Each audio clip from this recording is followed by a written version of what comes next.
Greetings, everyone, old friends and new. I'm Bill Galston, a senior fellow in governance studies here at Brookings, and I'm happy to welcome you to this panel on the budget process presented by the Center for Effective Public Management, directed by my colleague, Brookings senior fellow Elaine Kmark. The title of the panel is Bringing the Budget Process into the 21st Century, which somewhat tangentially suggests that it is not there now. Indeed, the budget process has been described as broken. Why might that be the case? Well, there's an all-purpose answer to explain everything that's going on in Washington these days, namely the partisan polarization, which is at a peak we haven't seen since the late 1890s. But it's the hypothesis of this panel that something else is going on as well, contributed to the brokenness, namely the obsolescence of some of the institutional design for the budget process, the basics of which were set in place more than 4 decades ago. So if the problems with the budget process are at least in part institutional, what can we do about it? Well, to discuss this question, we are really fortunate this afternoon to have an all-star panel of 3 former directors of the Congressional Budget Office. The opening remarks will be offered by CBO's founding director, Alice Rivlin, whose extensive record of accomplishments is summarized for you in the paper that has been distributed in advance of the meeting. It would take me the remaining hour and 28 minutes to run through it, so I won't. Let me content myself by saying that Alice is a national treasure, and we should all hope that she lives forever. After her opening remarks, she will join a panel that includes Robert Reischauer, the CBO director from 1989 to 1995, and the President Emeritus of the Urban Institute. And also Douglas Holtz-Eakin, the Congressional Budget Office Director from 2003 to 2005, currently President of the American Action Forum. This panel will be moderated by my colleague Molly Reynolds, a fellow in governance studies, and an expert on congressional rules and procedures. Following the panel discussion, if all goes according to plan, there will be ample time for audience questions. Without further ado, Alice Rivlin.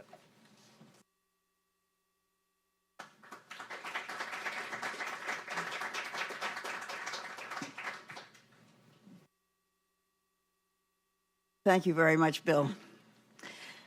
Everyone seems to agree that the federal budget process is broken. Broken is the usual word, and I had it in my notes before Bill used it. But there's not much agreement on what that means, or what ought to be done about it, or what can realistically happen in our current state of polarized politics and policy gridlock. So I want to start with real basics. Organizations, institutions, governments, whatever, need a budget. That means a plan for what activities they will undertake in the upcoming period, what these activities are likely to cost, and how they will be paid for, whether by revenues of some sort or by borrowing. Now, it's a good thing, if you're one of these institutions or governments, to have an orderly process for making those decisions that the participants understand and respect, and that isn't frustratingly complicated or time-consuming. And in a democracy, or indeed almost any place, it's good if the public understands the process and feels effectively represented in it. It's also good if the process has a defined beginning and end. and finishes on schedule so that the people charged with getting the work done can get on with the job. It's desirable to plan ahead and not be surprised by unexpected costs that could have been anticipated, to have reasonable stability so that the organization isn't lurching to respond to constantly changing sets of priorities. But flexibility is nice too, and the process must enable the participants to respond to changing circumstances, perceived needs and values, and to move the organization or the country in a new direction. Now, all of that sounds very nice, but no organization, none that I've ever been associated with, has a perfect process for making budget decisions, and no process can make budget decision-making smooth or easy ever, anywhere. Budget making is inherently contentious because resources are limited and participants typically have extremely diverse and strongly held views about what the organization or the government ought to do and how it ought to pay for it. At the present moment in the United States, those views are extremely polarized, and participants are angry and suspicious of each other, which never helps any process. On top of that, the United States government has a constitution explicitly dedicated to impeding quick and orderly decision-making. The separation of powers intentionally makes decision-making difficult and requires negotiation and compromise between House and Senate and between the executive and the legislative, not to mention the Supreme Court. If any of you are depressed by the current political scene, I recommend reading about the election of 1800. It was worse, and it'll make you feel better. Even in normal times, if we ever have normal times, big decisions like budget require skill and patience in our government, even when the same party controls the branches. It's alleged to be worse under divided government. The rhetoric is certainly more strident, although historically divided government has not performed all that badly. The fundamental problem is that our political system is broken because we've forgotten that our Constitution requires compromise and negotiation to move the country forward on any contentious decision. It isn't so much the polarization that afflicts us, it's the abandonment of the efforts to compromise across divisions. The result is gridlock and anger on many fronts: budget-related issues, foreign policy, basic role and size of the federal government, the role of the states, the confirmation of appointees, you name it. Changing the budget process will not repair our broken political system. Now, I'm not despairing. American institutions are very resilient. The political system has been through worse and recovered. But in focusing on the budget process, we must realize that we are having a contingent conversation. We are saying if we had the political leadership that really wanted to make hard decisions about what the government should do and how to pay for it, not just this year but into the future, what changes in the process would help them do that? And that's a question that former Senator Pete Domenici and I, under the auspices of the Bipartisan Policy Center, set out to answer with some help from Bill Hoagland and a bunch of other experts. And we came out last July with this report, which I commend to you. We said there were three principles or elements of reform that we thought were key. One is the budget process should include all spending and revenues. Sounds sort of simple. The current elaborate process focuses almost entirely on what is known as discretionary spending or annual appropriations. Now, that wasn't surprising under a law written in 1974, but it is ridiculous now that discretionary spending is less than a third of total spending. The other part, mandatory spending, sometimes known as entitlements, is much more important, and it is what is driving the future projected increases in our federal debt.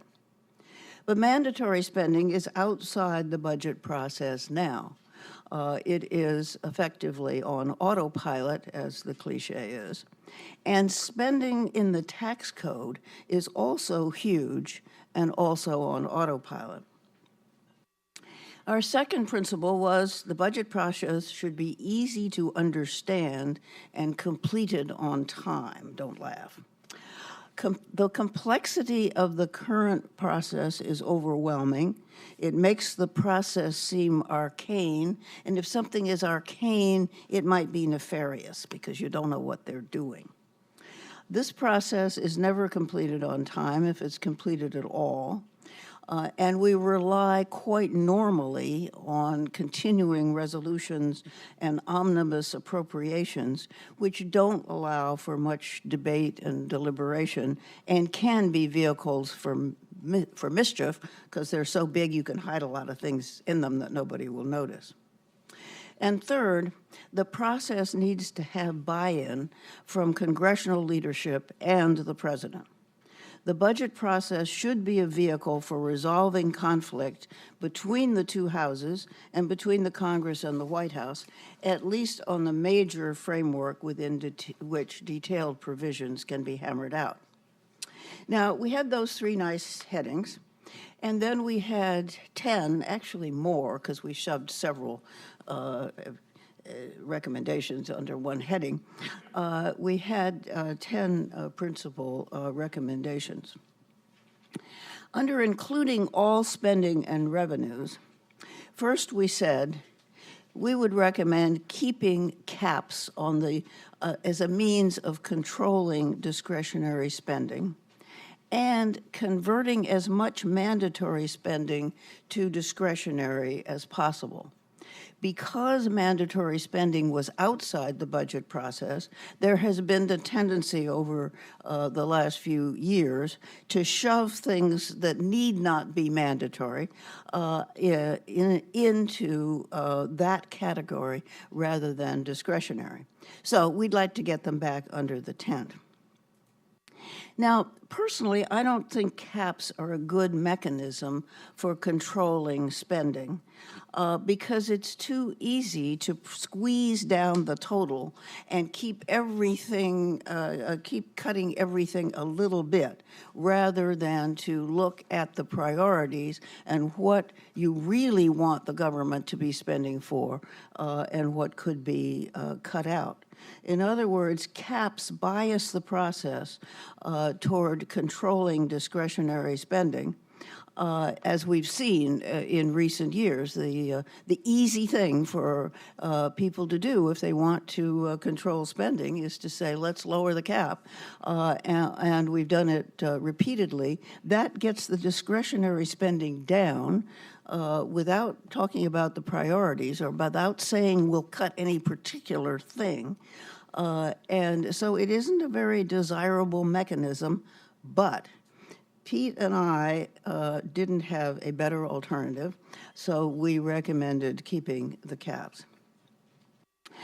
Secondly, we recommended long-term, that the Congress enact long-term budgets for the principal entitlements for Medicare, for Medicaid, and Social Security, and the other mandatory programs that you wouldn't manage to get in under the caps. That means one should look ahead, depending on what the entitlement is. If it's Social Security, you should look a long ways ahead, and set a budget and that looks like it will take care of the problem for the foreseeable future. And if you go over the target for a prolonged period, then you would have a way, you would have a mandatory way of paying for it. Something like the PAYGO rules, which have been a part of the budget process for a while. But the idea would be not as in current PAYGO rules, if you enact something new, you have to pay for it. But if you are exceeding the projected budget trajectory, then you would have to pay for it. Now, I don't think that's terribly satisfactory either. There's a real dilemma about how to handle entitlement programs, especially ones that people count on for their retirement benefits. You want to have people be able to count on something. You don't want to change it every year. On the other hand, you need control if the expenditures are running way ahead of what you thought they ought to be for some reason. You can't just let that happen. You have to say, do we want that to happen? And if so, if not, what do we do about it? The best chance of entitlement reform, in my opinion, is outside the budget process. We should focus on the substantive policy issues of Social Security or Medicare or Medicaid or whatever, because they are very different. We could, for example, put Social Security on a firm fiscal footing for the foreseeable future by doing what was done in 1983 again, getting people together and saying, we want to preserve this program and have it be fiscally sound, and we will craft a compromise proposal, which presumably would have some long-run entitlement reductions and some tax increases in it. If we could get Medicare onto a premium support basis, that would give it more certainty as well. But failing those substantive reforms, an automatic spending control could trigger attention to the more fundamental reforms and remind the Congress and the President that the mandatory programs are going off the track. We proposed also a periodic review of tax expenditures using a similar process, a baseline which you expect the tax expenditures to follow, and which would trigger a review if they began to go off that track. And we recommended setting a desirable trajectory in the future of the debt to GDP ratio, which is at the moment going to, projected to go to levels that almost anybody would consider concerning and dangerous, and which we have not had in our modern history. We didn't suggest an enforcement mechanism because we weren't sure what one was, but it seemed good to have a trajectory and a goal that Congress could refer to. Under timeliness and transparency, we advocated a biennial budget and appropriations. I think that would help. We do the budget much too often and spend too much time arguing about it and give the agencies too little time to actually carry out the mandated budget. We recommended that the debt ceiling be rolled automatically into a budget resolution when adopted, so that we wouldn't run up against these crises of the debt ceiling accidentally. We did have one recommendation that I thought was a little gimmicky, but it might help to keep us on track. If there was no budget resolution by April 15th, no recess for the Congress until you get one. That sounds pretty gimmicky, but an organization that Bill Golson and I have been associated with, namely No Labels, passed an equally gimmicky thing that said no budget, no pay. And it actually had some effect, to my utter amazement, that speeded up the process for the year after they voted that. We also, under the heading, one more, under timeliness and transparency.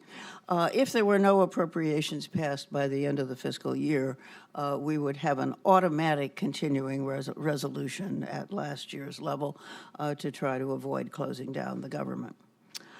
Under the heading of leadership buy-in, we would recommend making the budget committees leadership committees, meaning including the chairs and ranking members of the major fiscal, tax, and economic committees on the budget committees. There are other ways of doing that, but somehow getting the leadership or the leadership of the main committees into the process, we think would help.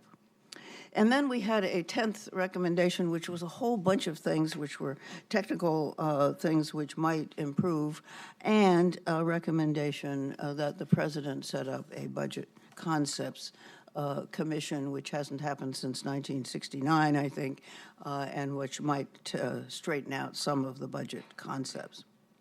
Now, would these recommendations help? I think they would if congressional leadership and the White House really want to make decisions, but they have to want that or nothing helps. Now, one final thought which is not in the report. I have for many years and through all the years that I worked on Capitol Hill thought that committee reform was essential to budget process reform. We need fewer committees with less overlapping jurisdictions. My favorite suggestion, which was one I made first in 1971, you'll see it hasn't happened, would be to get rid of the obsolete distinction between authorizing and appropriating.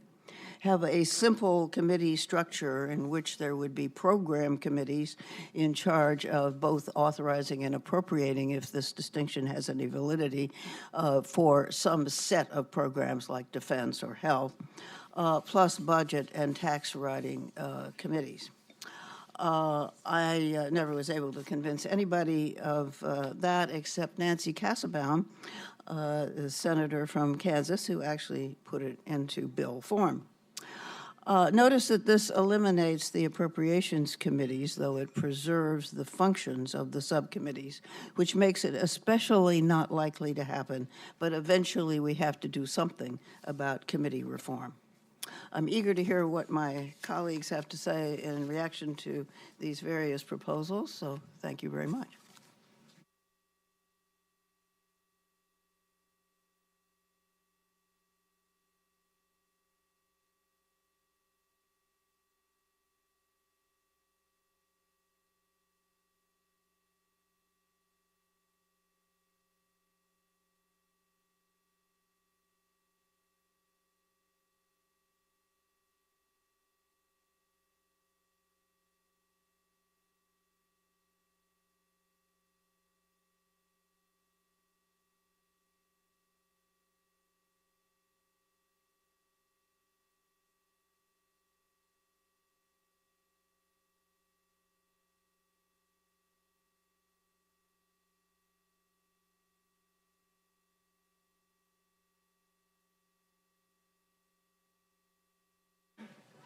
Great. Now you can all hear us.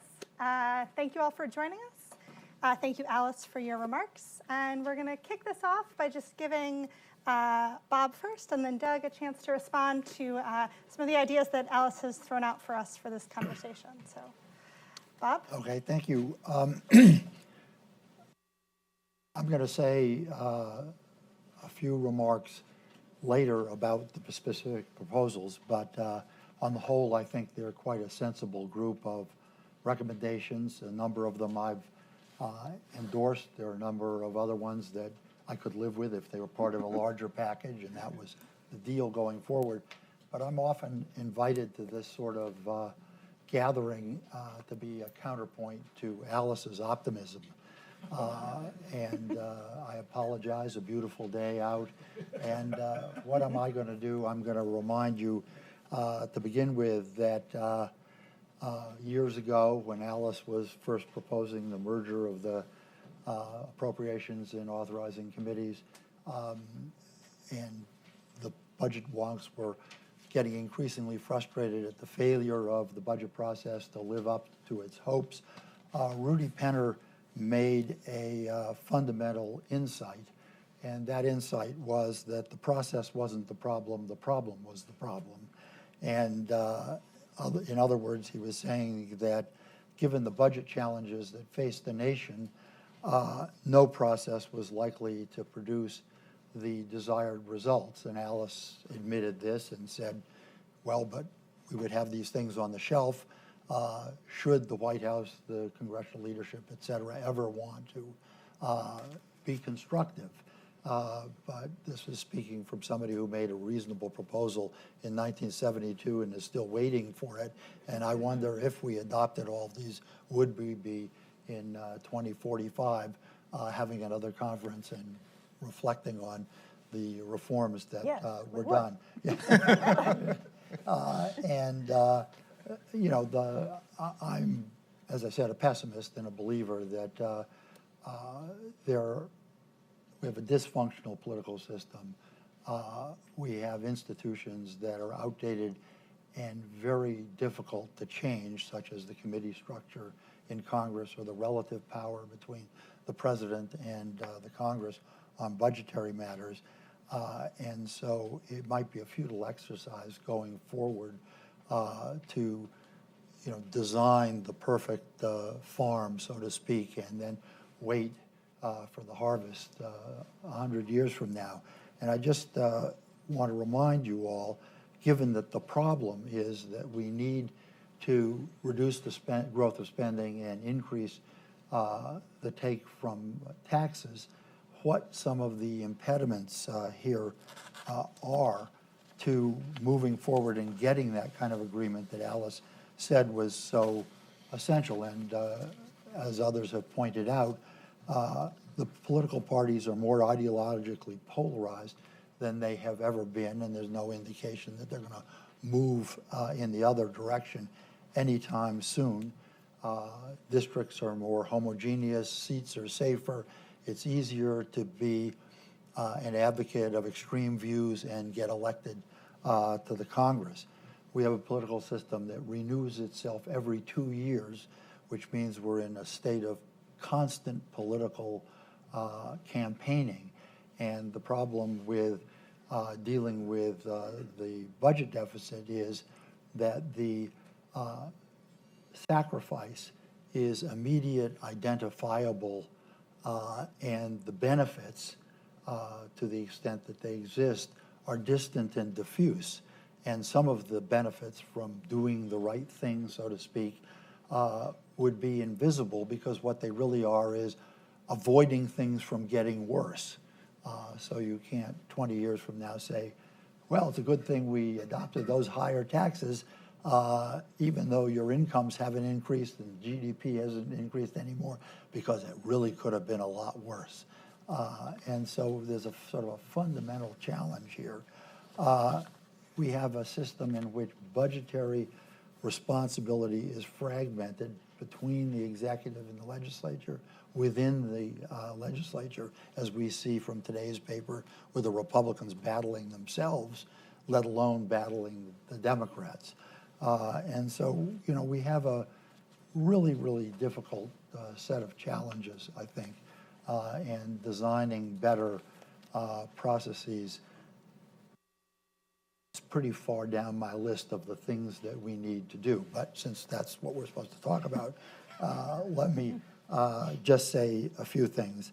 I'm a big advocate of fail-safe mechanisms like automatic continuing resolution if Congress can't get together.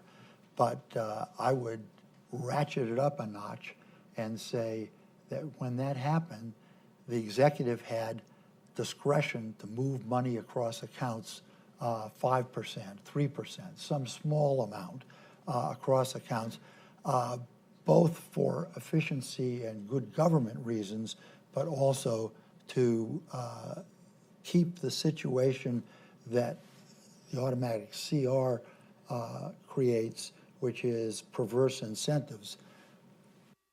You're an advocate of a program that's going to be cut if there is a budget resolution, and along comes the automatic CR, which guarantees you what you had the year before. What do? You stick your heels in the ground. So you need some kind of sort of lubricant there to help things along. Making the Budget Committee a leadership committee is, I think, absolutely essential, but Alice didn't say the little phrase that was in the report, which is it'll include the chairman or ranking members of the appropriation tax committees, et cetera, or their designee. And the or their designee can transform what was a leadership committee into, what do we give Fred?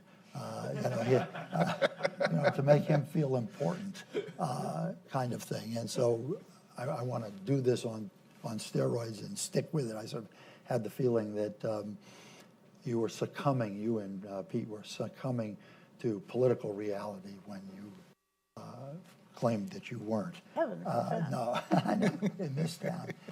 Final thing that I'll say is I'm a big advocate of, for enforcing mechanisms. There's a lot of good ideas here, but there's precious little on, well, how are we going to make this happen? Where's the enforcement mechanisms? And Alice said, that's tough. I'm a big advocate of triggers, if things are getting out of hand, you have some mechanism that doesn't smash people the way sequestration does or could, but slaps the system on its wrists. And we have built into our system now, on the tax side, CPI indexing for the tax code. And we have indexing for a lot of benefit programs. Automatically occurs every year. What I would want to do is not eliminate indexing or cut it big time, but if the COLA was, or indexing was going to be 3%, cut it back to 2.5%, some small amount that gets the public riled up and starts a debate, but really doesn't, significantly affect livelihoods of people. And I think that would motivate a lot more action and discipline than we see now. Sorry to take too long. You're great. So I want to just align myself with the optimism camp as someone who's fundamentally optimistic, but now that I live in Washington, I do drink every day. So I do want to point out this is the momentous occasion to hold this discussion because Clarence Thomas asked a question in court today. So we're going to solve all the big ones today. This is it. And so I mean, in thinking about this, let's just stipulate at the outset that if good policy was good politics, we wouldn't have to have this. I've thought of my adult life as been spent in the pursuit of two things, one of which is to make good policy good politics, and the idea that better informed policymakers will make better decisions. There's no empirical evidence for either of those, but that's what we do. And in thinking about this, the phrase budget process reform, you got to sort of parse that carefully, right? Budget process, presumably, is a process that leads to a budget. We don't have a budget.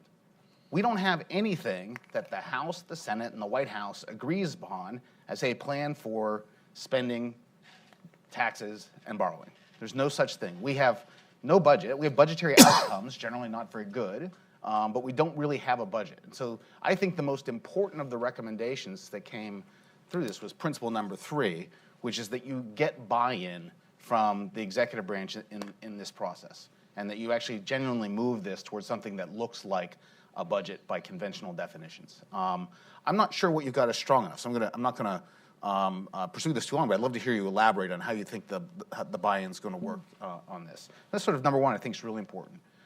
The second thing that I know about budgeting is you're never going to get it exactly right, so you should budget for your biggest problem. And mandatory spending is our biggest problem, and whether you call it through the tax code or just our entitlement programs, and the focus here really is on putting the mandatory components into the budget and facing up to their scale and the trade-offs necessary to make them work better. So I think that's, in terms of getting priorities right, I think that's absolutely appropriate.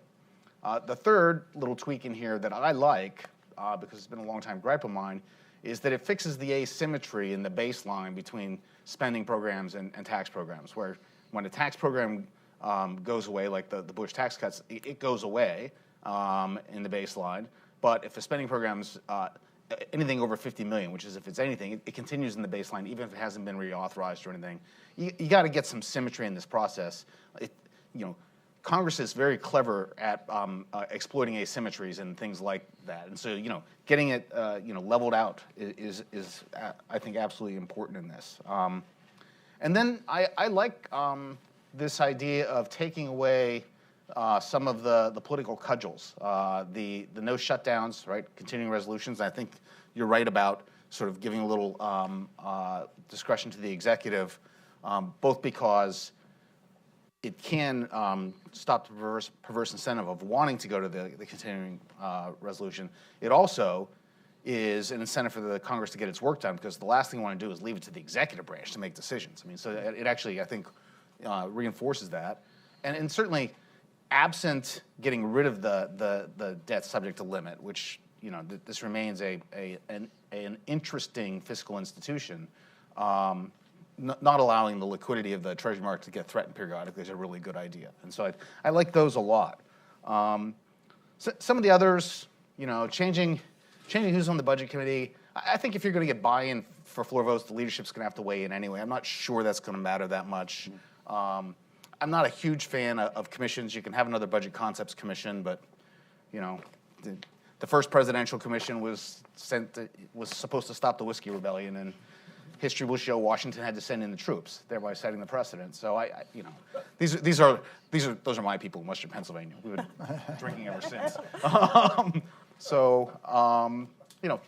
less enthusiastic about that. But on the whole, I'm with Bob. I mean, this is a very sensible set of reforms to support the desire to do something better, and I think they're also well-timed. And I'll close on this note of optimism, and it's the following.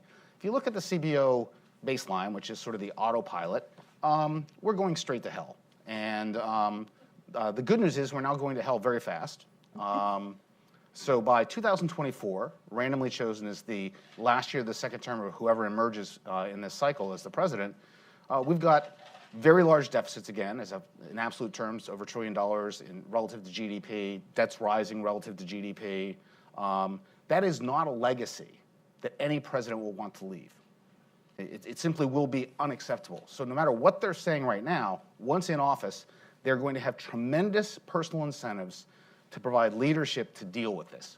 And they might differ in how they'll deal with it, but they're going to have to deal with it, not because they're wiser, braver, or anything like that, because they're self-interested, and they can't have their legacy be they walked out when we were headed into this disastrous debt spiral. So that means there's going to be the desire to do something. That means doing something will be good politics. It will have to be, and you need a process to support good politics, and that's why these things are important right now. Great. Thanks, Doug. So That's my note of optimism. Good politics. I want to to start by picking up with something that Alice pointed out during her opening remarks, which is that we're having a contingent conversation. We're having a conversation that's contingent on the idea that Congress and the president want to take action on this. Bob also pointed out that we're really having a conversation that's contingent on current political realities. So how do we strike a balance between an enforcement mechanism that is, on one hand, is unpleasant enough to force the kind of action that all three of you have said we need, but is not so unpleasant that Congress just undoes it when push comes to shove? So Bob spoke a little bit about triggers, but I'll start with you, Alice, to see sort of what your thoughts are on how do we strike that balance between bad enough to make us do something, but not so bad that Congress just undoes it. Well, in the first place, we do have a history of success with some kinds of budget controls in the 1990s. The Budget Reform Act of 1990, which put us on this track that we're on now, and said if you have to decide on caps on discretionary spending. It had separate ones for defense and international and domestic, but and that's arguable. But the caps thing dates from there.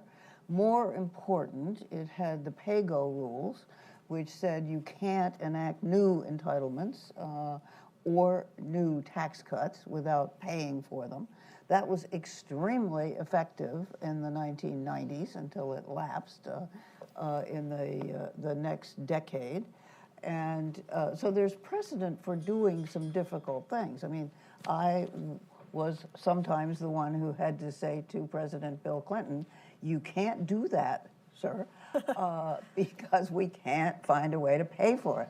It really mattered. So there is that precedent. We are in this more difficult situation now where doing nothing makes things worse with the imbalance between the projected growth in the entitlements, which is mainly to demographic and health care cost driven, and the fact that taxes at current rates will not go up faster than the economy grows. So we're in a box, and then the question is, can you adapt the pay-go rules to that box?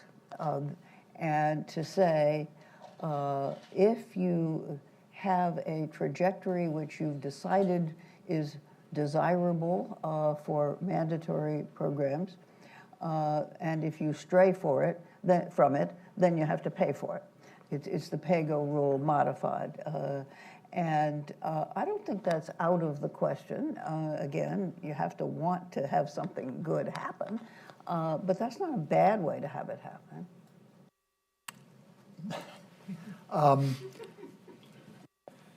I think the pay-go that you're suggesting would be great if we could do it. I don't think we could do it. It's very unlike the pay-go that we had coming out of the 1990 agreement, because what that pay-go said was we adopted a whole set of restraints and cuts on mandatory programs, and it said if you go back on any of them, you have to pay for it or you're punished.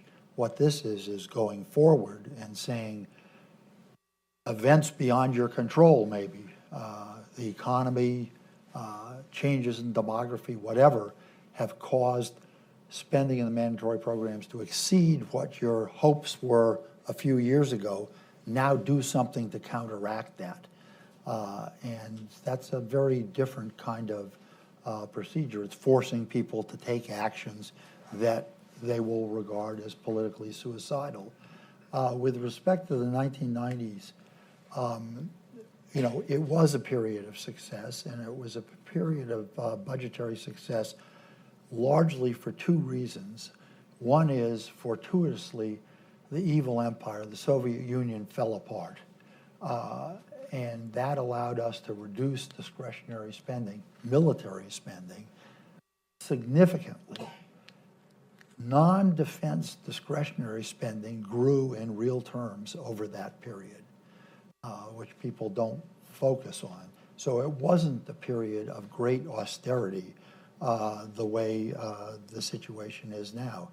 Once again, a lot of this, remember, in both 1990 and 1993, was motivated by crises. The Deus Ex Machina comes down, and it's a crisis. And whether these crises are real or manufactured by our political system doesn't matter. It seems that we do, to galvanize political and popular support for austerity, we do need to have some kind of external crisis. So, Can I just differ a little bit from that? A lot.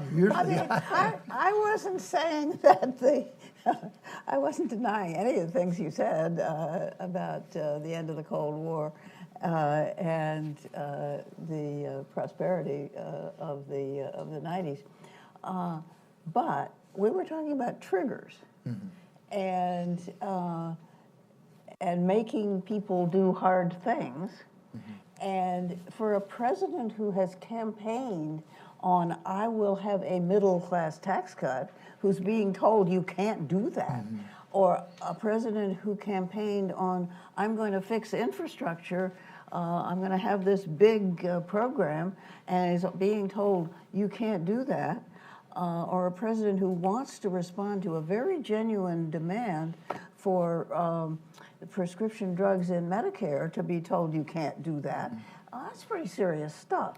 Yeah, no, my hat's off to you and Leon and the others who reined in. But you might have said, if you were a pessimist, that'll never happen. I probably did.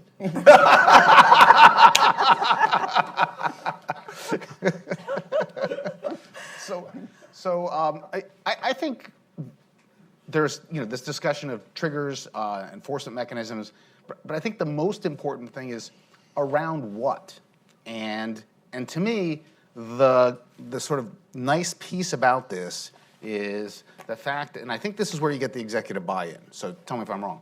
You agree in law, so this is where you got to sign. The president's got to sign to a trajectory for the debt in the hands of the public, and that is an all-in fiscal rule.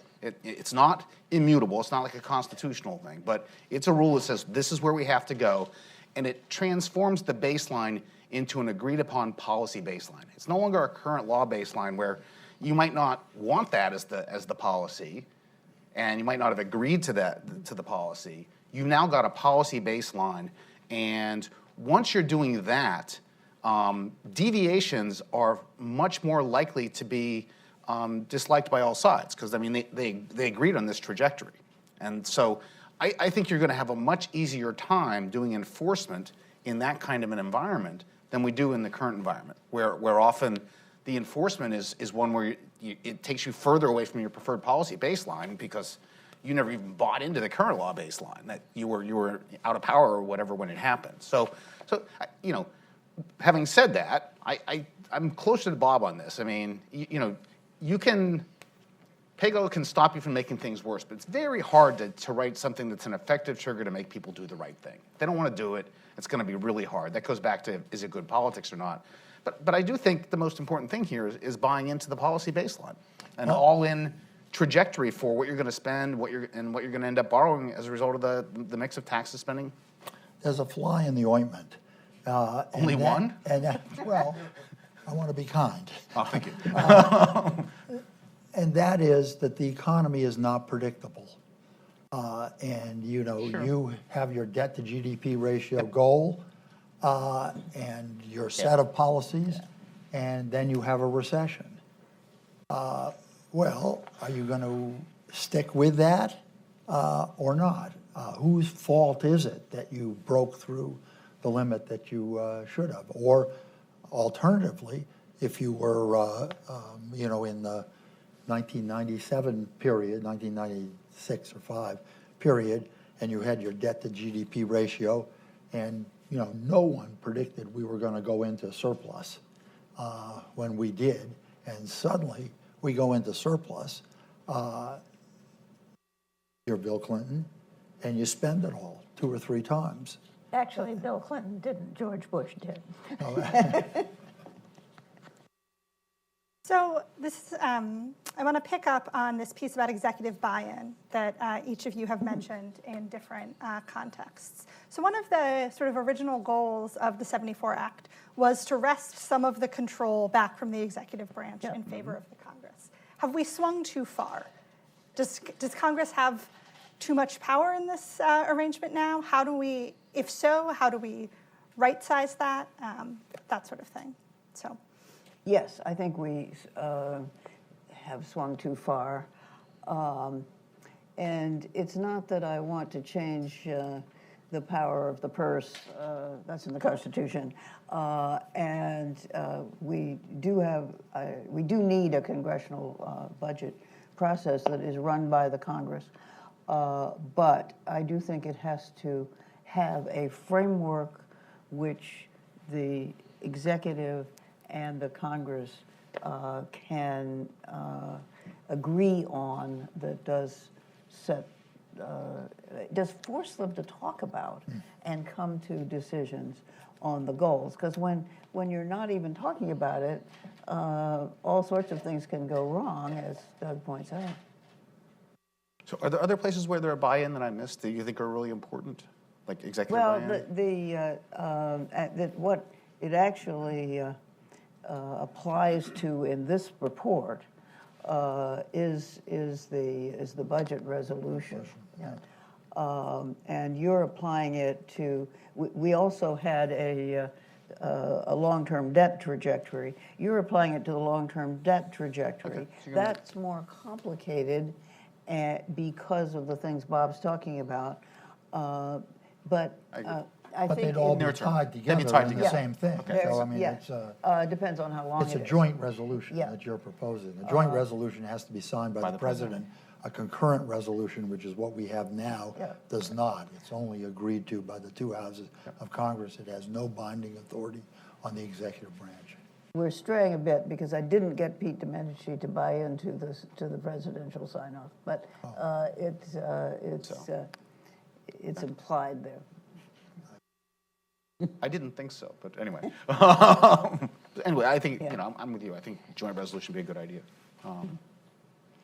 So I think the biggest issue is getting the budget planning in the congressional hands. That's appropriate, you know, but letting budget execution be done by the executive, whereas I think we've got the mix all wrong here. That the Congress essentially doesn't plan and then it micromanages the execution.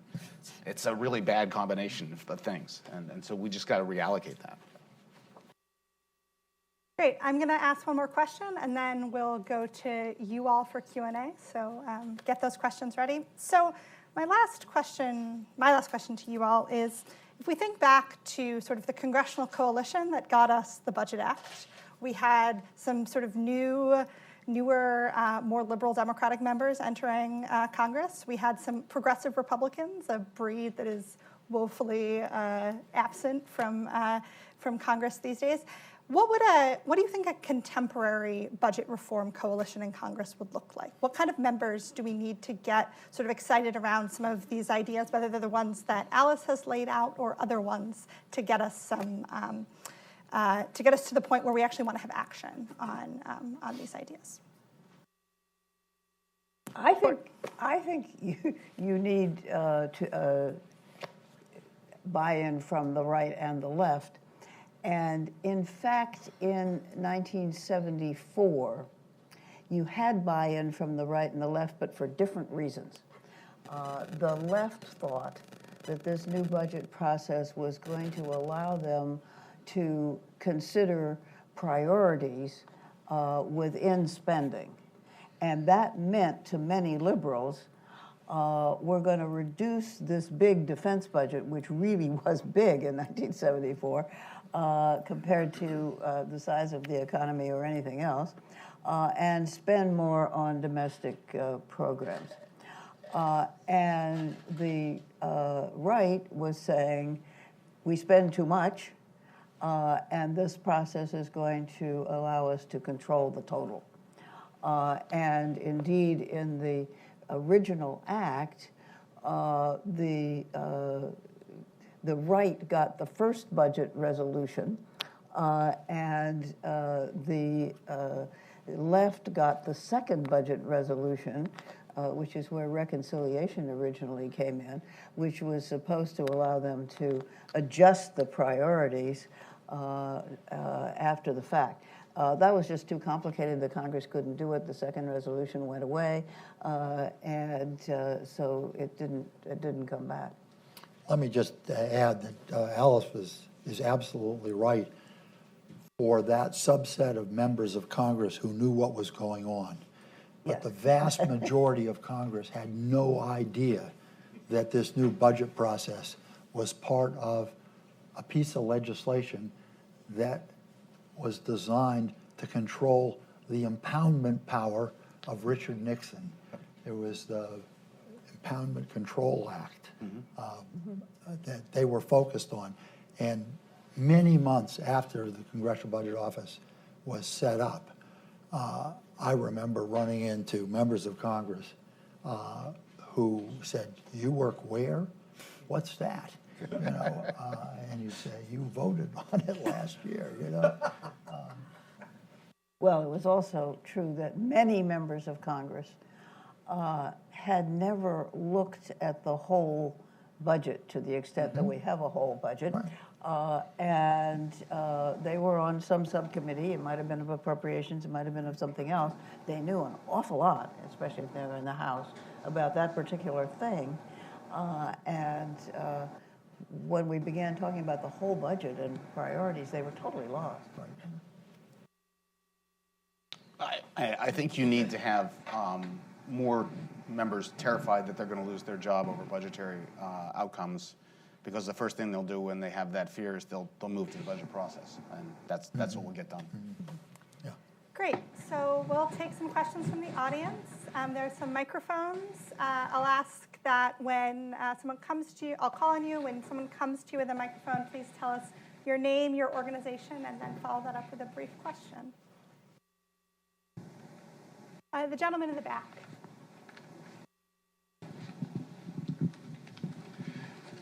I'm Basil Scaris. I used to observe the budget processes in European countries, and one question I have relates that you didn't raise relates to the creation of an institution such as a public infrastructure bank.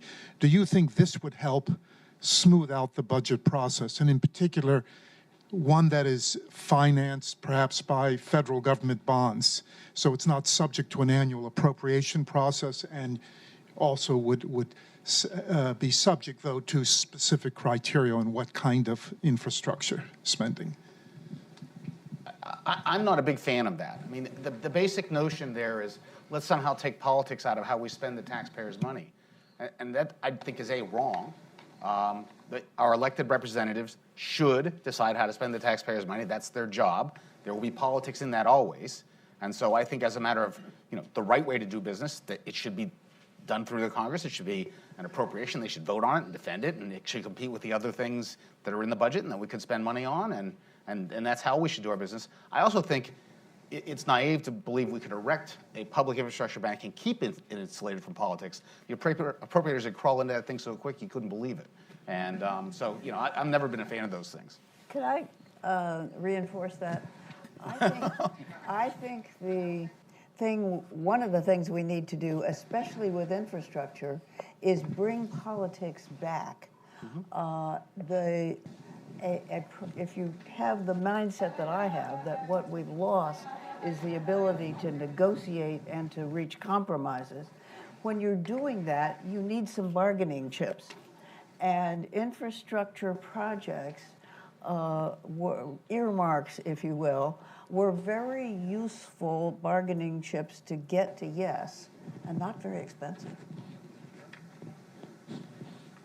This is a strange moment of comedy. I agree with these two.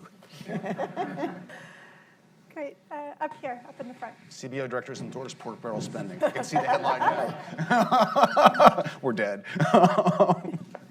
Thank you, Larry Checco, columnist for Accountability Central. I think this segues into what Alice was just saying, but what impact does it have when a significant portion of Congress has signed a pledge never to increase taxes under any circumstances? Thank you. Not good. But there, the glimmer of hope, and Bob will tell me why this is all wrong, that I've had for a long time and had some of my Republican friends also, is that not increasing taxes means to some not increasing tax rates. And I think there is, in the end, a potential set of compromises that could give us quite a good tax reform that would not raise tax rates, but would get us some more revenue. Yeah, I think this pushes us in the direction of tax reform as opposed to simple rate increases or changes that would harm one or the other, because you say, oh, all this stuff is going on, and it's going to end up with an overall increase, but it's not huge.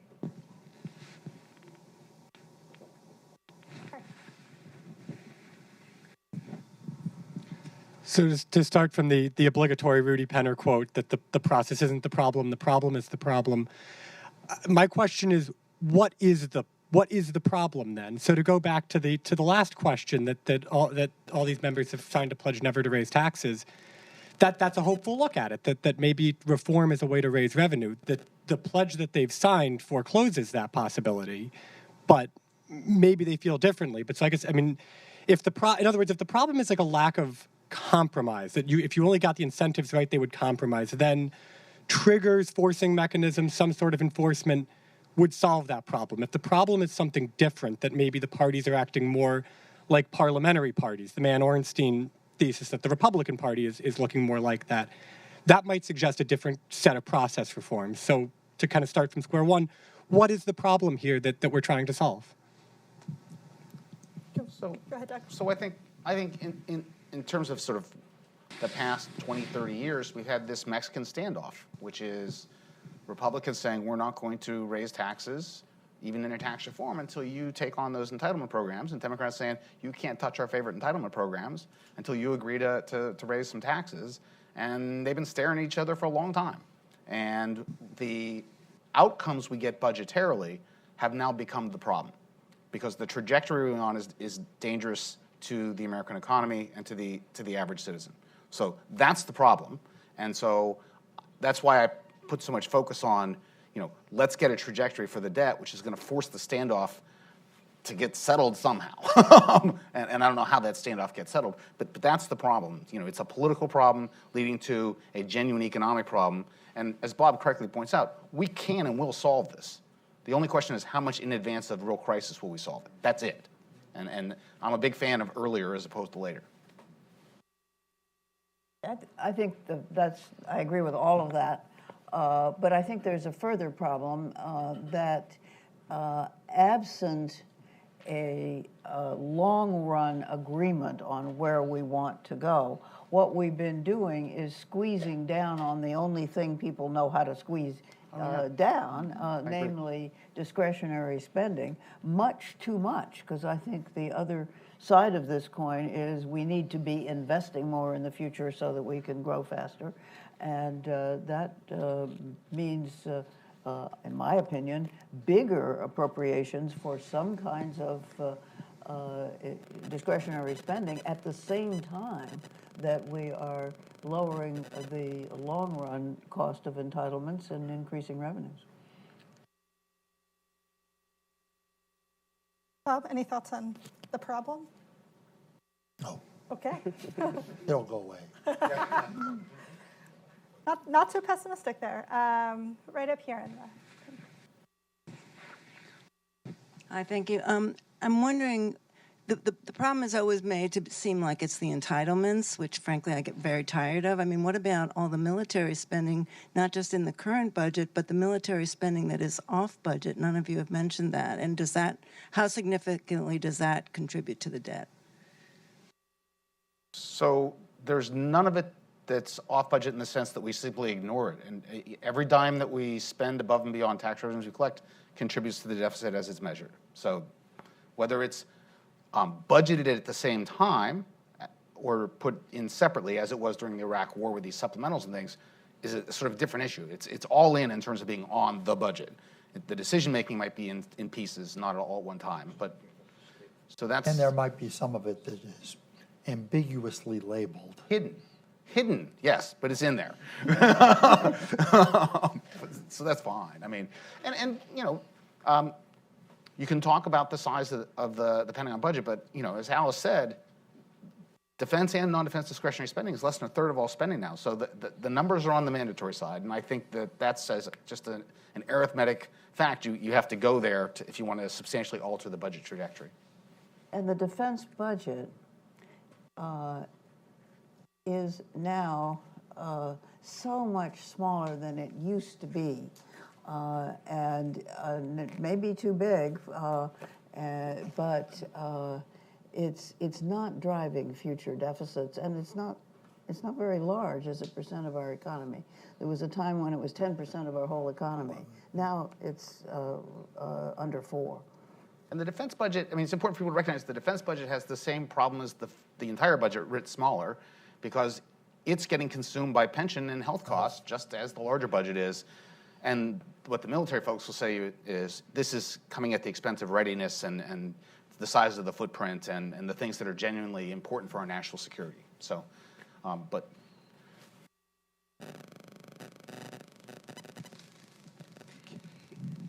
Hi, I'm Susan Irving at GAO, and I wrote a teaching case on Alice's creation of the CBO. But I wanted to go back to the debt limit, which fundamentally, as people should know, was designed to make borrowing easier, because the Constitution gives the Congress the authority to borrow. Well, when we looked at this last year, and we're hoping to maybe spend some of this year talking to members of Congress, you know, if you take your approach, Alice, and you sort of go back to imagine regular order, and imagine you have in the budget resolution, you spin off an increase in the debt limit to the amount envisioned in the budget resolution, you still have to deal with emergency SUPs and all of that. And so I think you'd want to pair that with something like, it's a rule, it can be overridden, but that if you have an emergency SUP that you're not offsetting, Title II raises the debt limit by the amount in that, which at least begins to bring home that what creates the debt is the decisions you make. You could try for, if you're going to be really optimistic, you could try for the British approach, which is that you delegate to the executive branch the authority to borrow such sums as are necessary to implement the laws enacted by Congress and the President, and then you add a lot of bookkeeping, paperwork requirements and reporting to Treasury. But so anyway, if you have any other ideas, we're looking to go. We have some members of Congress, believe it or not, are willing to talk about them. Well, I'd get rid of the debt limit altogether, but I don't think can't. that, There's I don't this think that's politically feasible. Well, the problem is you have to So- find some way for Congress to delegate. Right? Well, I'd certainly accept your, and I think we meant this, but maybe didn't say it, that supplemental should raise the debt ceiling the way anything else does. Josh.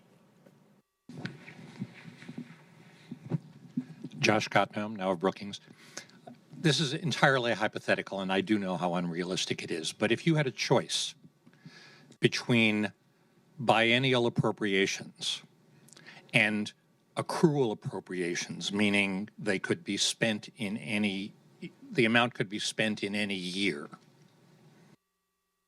which would you pick? Well, what Congress actually votes is budget authority, which can be spent in any year. Well, some of it can, some of it Some of can't. it can, I mean, yes. A limit is put on, or no limit is put on. Yes.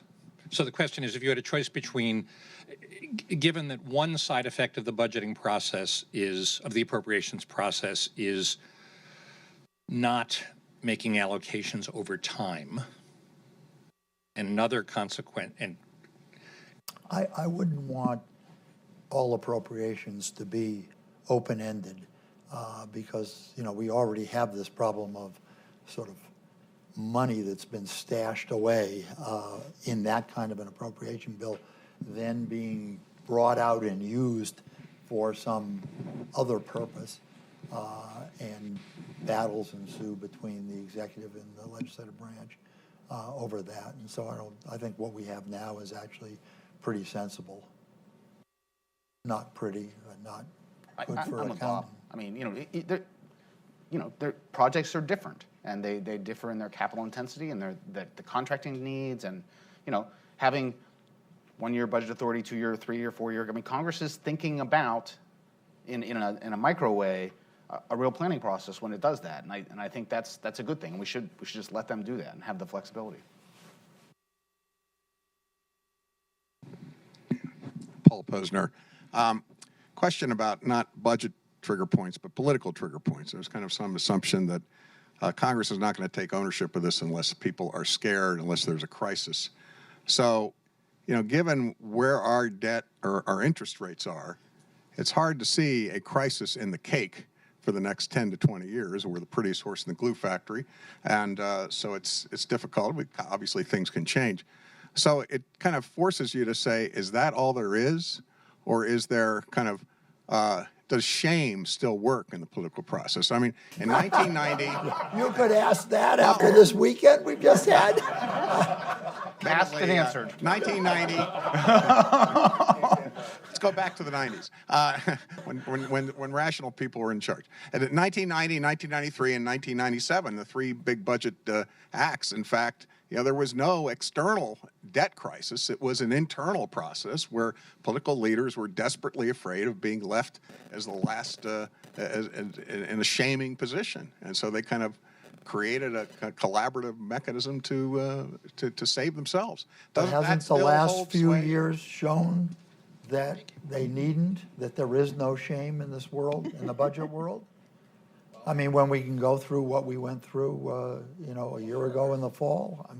Well, I agree. And on the other hand, there is the Ryan Murray compromise, and some. But I mean, an awful lot of the successes, one being the agreement in December of November, December of this year, and the Ryan Murray was, okay, we won't stick with the austerity that we agreed to. We'll open it up a little and pay for it down the road. So Alice's formulation, which is spend more on discretionary programs and offset it with mandatory reductions, is not quite as appealing as spending more on discretionary programs and offsetting with fake mandatory reductions. So that's fine. They got that. I may be read out of the budget community for this, but I don't think that the budget process is where we are actually going to come to grips with the long-run deficit. Mm-hmm. It may remind us, it may help us, but blessings on the trust funds. All sorts of people in this room probably say, oh, that's phony accounting or whatever. But the idea in Social Security that there is a trust fund that you pay into and get benefits out of is a very useful idea. I am hopeful that we can convince people that we need to preserve the fiscal soundness of the trust fund, and that will bring us to the table on a Social Security reform, which includes both long-run benefit reductions for the upper end and some tax increases. I think there are ways we could get Medicare under control, and I think there's some hope for tax reform. If we can do all of those things, then we're close to home free, and we can rock along with a budget process that doesn't force us to do too much on the long run. So, Paul, to go back to your original sort of formulation, I don't want Congress to take hold of it, because that's what we have now. We have Congress operating in isolation from the executive. The thing that I think is most important in our system is to get genuine White House leadership on issues, and we're not going to get real reforms that sort of take on this problem without the White House centrally involved. And these these reforms support a world in which the White House is centrally involved in dealing with the budget outlook.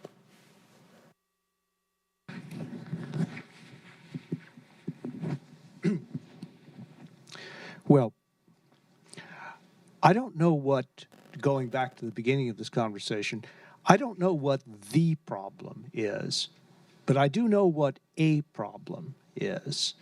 And that is that the vector sum of perverse political commitments and incentives has been and will continue to be to squeeze down discretionary spending, both domestic and defense, to a point that will, within 10 years, not only be the lowest recorded since these figures started to be assembled in their current form, but within hailing distance of Grover Norquist's famous desire to get the government so small that it can be drowned in a bathtub. Now, what is the consequence of a budget process whose default is to squeeze discretionary spending in this manner? Answer: we retreat under fiscal pressure from a range of international commitments, which are really important for the future of the world economy and for world peace, and we cease making the investments in the future that are vital for economic growth in the medium to long run.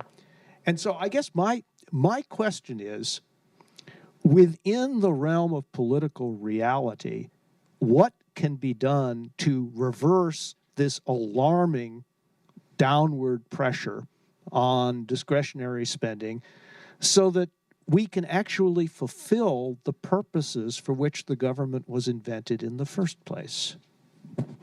So I at least want to stipulate that I agree with the diagnosis that, we are squeezing everything the founders would recognize as the role of government. In whether it's national security, basic research, infrastructure, education, that's what's in those accounts. However, they've already spit the bit twice. There is no way they're going to go 10 years and hit that. So, the notion that somehow those numbers written into budget resolutions or CBO baselines have any political salience, I think the answer is no. They're dead on arrival. They've already loosened them twice. They will never stick to them. The R's want a lot more defense spending than doing that. The D's want more non-defense. So I don't view that as actually what's going to happen. The question is sort of, what do we do with the rest of the budget as we increase that spending? I also think this is striking testament to Alice's basic insight, which is the budget process is not going to drive real reforms, right? What the budget process does is drive, quote, reforms which are not founded on any policy basis. Those numbers were no one ever scoped out a defense footprint and said, all right, this will fit now let's do this and it'll be the Budget Control Act, in the same way they didn't scope out our infrastructure needs and come up with the BCA. So, we're going to come back to this. There's going to be a policy determination made on how much spending we're going to do, and we will do that in the discretionary accounts. The question is only going to be what happens to the rest. Does it get offset in any way, or do we just spend more? I agree with what he said, but I don't think your original proposition is viable. You have in the original proposition that discretionary spending as a percent of GDP falls to levels we haven't experienced in modern history, and yet we still have a budget deficit that's unsustainable. So to make things sustainable, you'd have to cut it even more, and you would get something you can that zero it and have even the founding fathers wouldn't recognize. I know that. The volunteer, militia couldn't be provided with bullets. Well, you and I are not disagreeing on that point. I know those numbers, but I was making a much narrower point, and that is that accepting arguendo, Doug's point that the worst case may not come to pass because Congress won't do it. Current levels are manifestly inadequate to do either of these constitutionally mandated tasks, right? It's not a question simply of the farther future. It's what has happened as the result of the vector sum of these contending political forces over the past decade or so. And, Yeah, this is not an argument about the budget deficit. This is an argument about the basic purposes and functions of government. Right, so this is Washington, and if it's a discussion, you either invoke Rudy Penner's law, which is the problem isn't the process, the problem is the problem, or Herb Stein's law, which is if it can't continue, it won't. It won't. So, you know, we can't continue the current political standoff and numerical outcomes, so the politics are going to have to change because the numbers are going to have to change. How exactly that happens, I don't know. I gave you my pet theory on the White House being more engaged because of the fiscal outlook. Could be wrong. Something's going to change. The politics can't be what we currently see because it's unsustainable. And there are a sensible set of policy alternatives which could happen if we were having a real conversation between the White House and the Congress. And what might come out of this election is a realization that that conversation has to happen.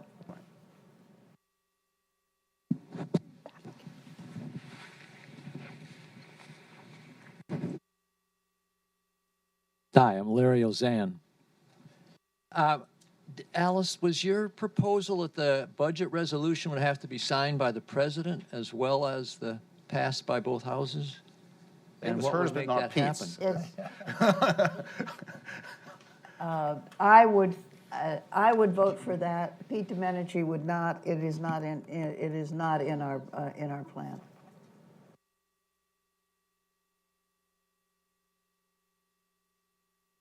An agreement between a strong president and a strong Speaker of the House who wanted something done can happen. Mm-hmm.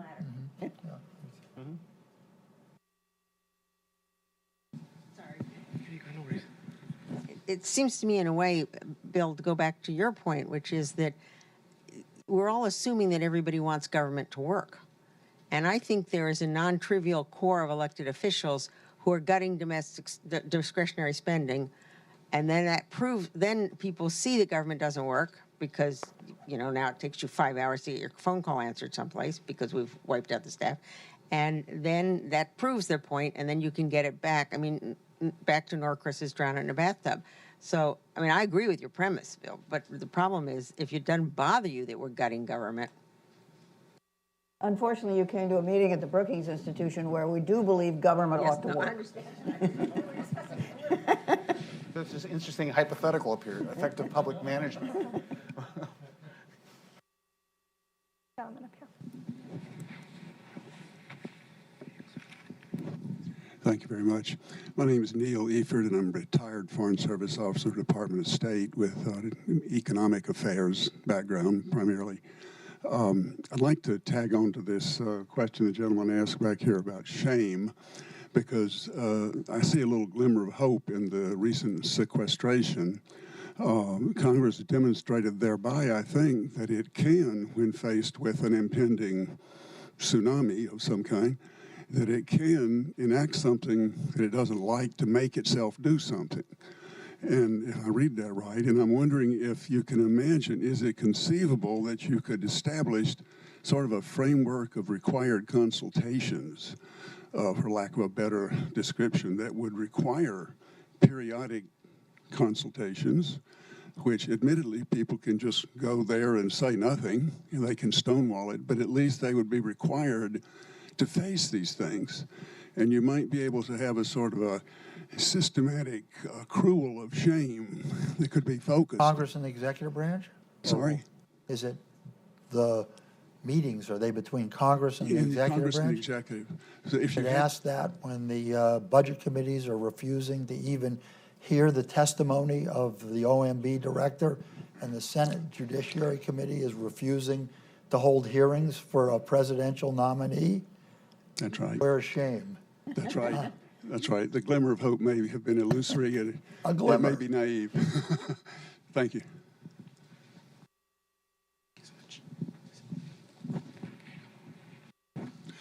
Tom Olson.